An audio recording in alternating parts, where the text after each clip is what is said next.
Hi, I'm Ricardo Teixeira with PDBY, and I am sitting here with Isak van der Walt, the creator of Libby. Hi Isak. How are you? Good and you? Good, thank you. Thank you for sitting with us today.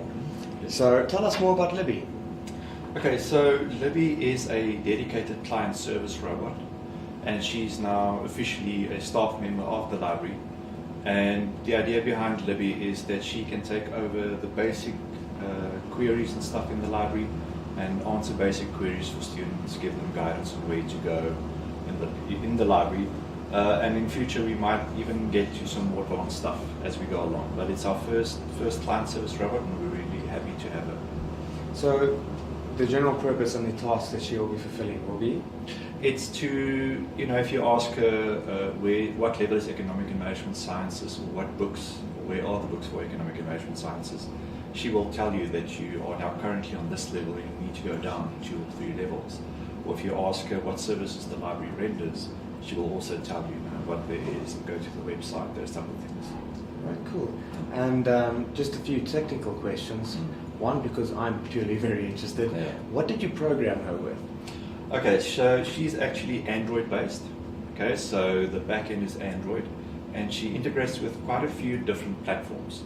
So the basic features, so she was imported, so we didn't develop this from scratch. We wanted to make it from scratch. But she connects to IBM Watson, as an example, and Nuance. So as soon as you ask a question, it doesn't matter in what dialect of English you actually talk to her, IBM Watson receives that, translates it, sends it back to her, and runs it against a checklist on the robot in itself. But if you're able to program on Android or create Android apps, you can develop apps for it. It's pretty cool. So how long has this project been in the works? Well, we actually started investigating late last year, and we decided, okay, we are upping the self-service features in the library. So we have a self-checkout machine. If you exit the library, you'll see a self-checkout machine. There are self-help terminals on all the levels. We're due to release an AI chatbot soon. And this was also next level for us, because we are advancing, and we've got this vision of being a true 21st century library. So robotics was sort of a natural way of doing it, bringing it into play. People are getting exposed a little bit more and more in robotics. So we started like last year, about November, December, and we investigated quite a few robots, and as I mentioned, we also wanted to build our own one, but the timelines were just too extensive to build our own one in the makerspace. Has it been an expensive project? It is expensive if you look at the cost of the robotics, if you have to buy a fully fledged service robot. But then again, if you look at the individual parts, it's not that expensive.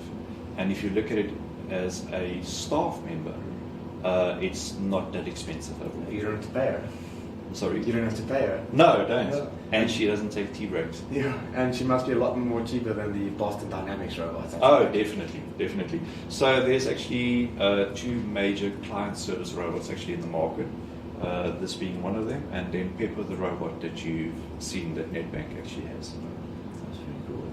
And do you foresee this project taking other levels in the future, like her having her own siblings, one on every floor? Yeah, that would be the ideal, and I think that's what we're aiming for, is to have them throughout all our libraries. We have 11 libraries, so quite a big footprint that we have to cover. And I mean, we're getting more and more students every year, so it would be ideal to have more of them. Might not even be the same one. She actually has a bigger brother that's entering the market quite soon, much bigger than she is. But we actually found this one less intimidating than the bigger robots.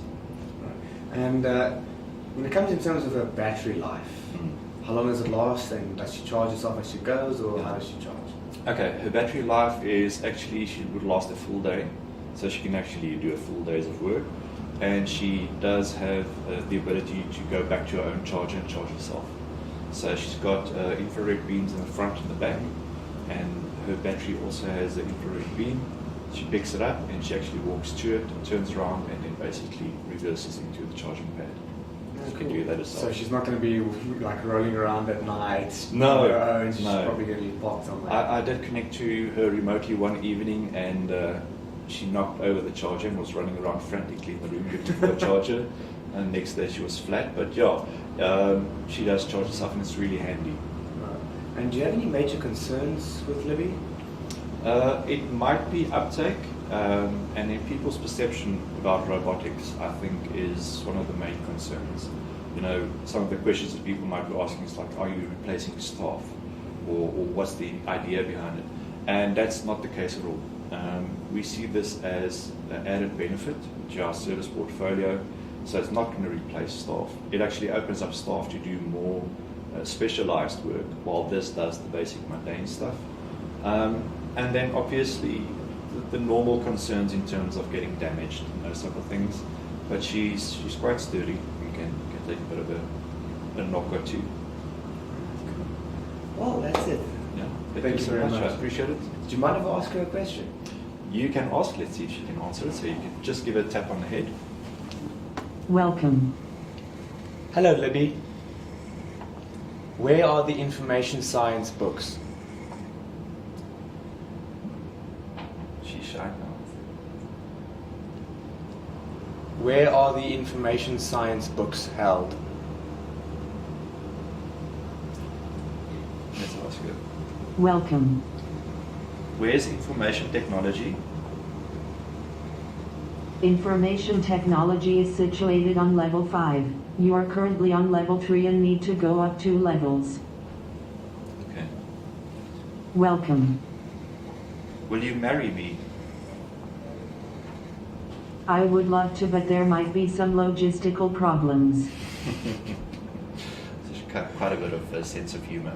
So we are working on these questions, and as we go along, Wow. we get smarter every day. So that's the idea, is that we want to give students the exposure, see what works and what doesn't work, and every week we'll get more training going into it. So you mentioned that she's learned some jokes. I am in a great mood. Yeah. You're trying to get her to unlearn those. Yeah, it's trying to unlearn certain jokes that I don't think is always appropriate. But she has a bit of sass. A wife complains to her husband. As an Just look at example, that couple. that Welcome. There's a good example. Don't tell those jokes. Okay. Yeah. So, but we're looking forward to it, and as of today, we are actually going to go a little bit more with it. To makerspace developers, we're going to go a little bit more into depth. And one day, will she have full unrestricted access to the internet?